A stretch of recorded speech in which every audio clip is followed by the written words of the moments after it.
Happy to have Peyton Stearns with us here at our Tennis Channel Bet MGM desk. Peyton, great to see you. That win over Amanda Anisimova would have been a great win on any surface, but I think exceptional, especially because she's so comfortable on the clay. Yeah, no, she's a great player. She's been playing really well, so I went into this match, knowing that I had to really dig deep and just play solid, and she was gonna hit some amazing shots, but I had to just keep going. You guys were both pretty successful on attacking each other's second serves out there today. Bunch of breaks back and forth. What did you feel was the biggest factor game-wise today? I think it was just who was going to be more consistent today, and I think I came out on top with that, and who was going to be braver and go after the shots and, be willing to put that one more ball on the court and let them go for the risky shot. The first two sets were pretty clean, but third set, I think, came down to the wire. Any nerves getting over the finish line there? A little bit, but she had some really good shots to save some match points, so there's not much you can do. I think she had an ace on the line for the first match point, and that's just too good. How's your relationship with clay? I love clay. Yeah? Yeah. Favorite thing about it? I just think, sliding around, kind of getting dirty and messy and really grinding it out, like you can make these matches really long or short. I love that.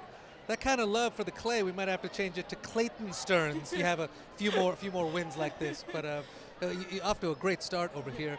Moving forward, you got that huge forehand. You're able to move the ball around in your serve well, really structure the points nicely. What do you think are the most important points for you to have that big success on the clay, continuing to beat the best in the world? I think, the biggest thing is the movement aspect out here.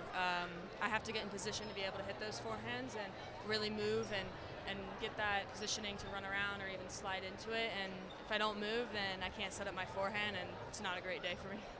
Well, a huge part of it is just being in love with the process. So to get that vibe, that feeling from you about the clay, really cool to see. Everyone's had a little bit of a break coming from the States over to here. You managed to take a little bit of break away from the tennis, go visit a different kind of grass at the Masters.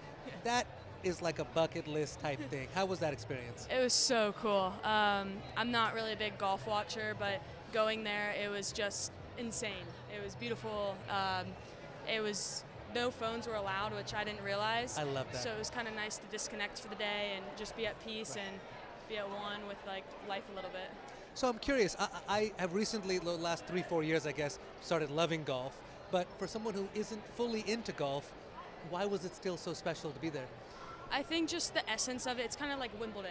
It's got that aura around it of just being the it tournament a little bit with all the historic rules and everything around it. It was just really unique to see.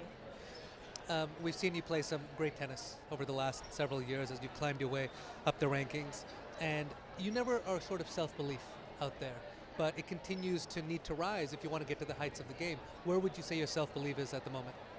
I think it's pretty high. I like to think of myself as a pretty positive person, and because of that, I feel like I get a lot of confidence within myself, and at the end of the day, in those tight moments, that's what it comes down to, is how much you truly believe in yourself, and if you fully believe in yourself 100%, it shows. I love that. You've played some brilliant matches with some of the absolute best in the world. That match with Sabalenka at Indian Wells comes to mind. To continue to rise, to see your full potential, how much is it about increasing your strengths and focusing on them versus also plugging up what you may perceive as weaknesses? Yeah, I think it's important for both of them. Your strengths are never 100% there, and you always have to work on things, and you have to work on your weaknesses and keep bringing the bar higher for both. And now just a bit of a technical question, because you're brilliant on the physical side of things. If I delve into ice cream, will my biceps actually grow? Because you sounded very serious when you said that in Miami. You flexed for the camera. So is there some scientific proof behind that? There is. I think it goes to show. Especially some protein ice cream too. Now you're thinking. Yeah. I love it. Okay. I'm gonna have to give this a shot. It might be Spanish food this week. Are you delving into the culture a bit here? A little bit. I love some paella. I can't go wrong with that. Can't go wrong with that. Get all the good gains. Okay, well, talk to me about here, because Madrid is a little bit of a different sort of clay court feel than the other events. It's quicker, you can attack a little bit more to continue to move forward. If you are able to get this victory, you're in the top seed section. What do you need to do to keep this run going with these conditions here? Yeah, I think it's important to take one match at a time, 1 point at a time for sure. For me, I love playing in a little bit of altitude. I'm still able to attack, but I'm also able to set up the point with a heavy forehand, and it really bounces here. The kicks bounce, the slices really go through the court. So, you know, if you're willing to play both ways, it can work out. Are you going a little bit tighter with the strings here? I have, yeah. Okay, a lot of players do. Some people don't. Some they either shift up, gut into the crosses maybe if they're in the mains, but you just same thing, a little bit tighter. Yeah, just a little bit tighter. Love it. Getting to know all the little details as you move along. Really, really great hard-fought victory today. Thank you. Congratulations. Thanks.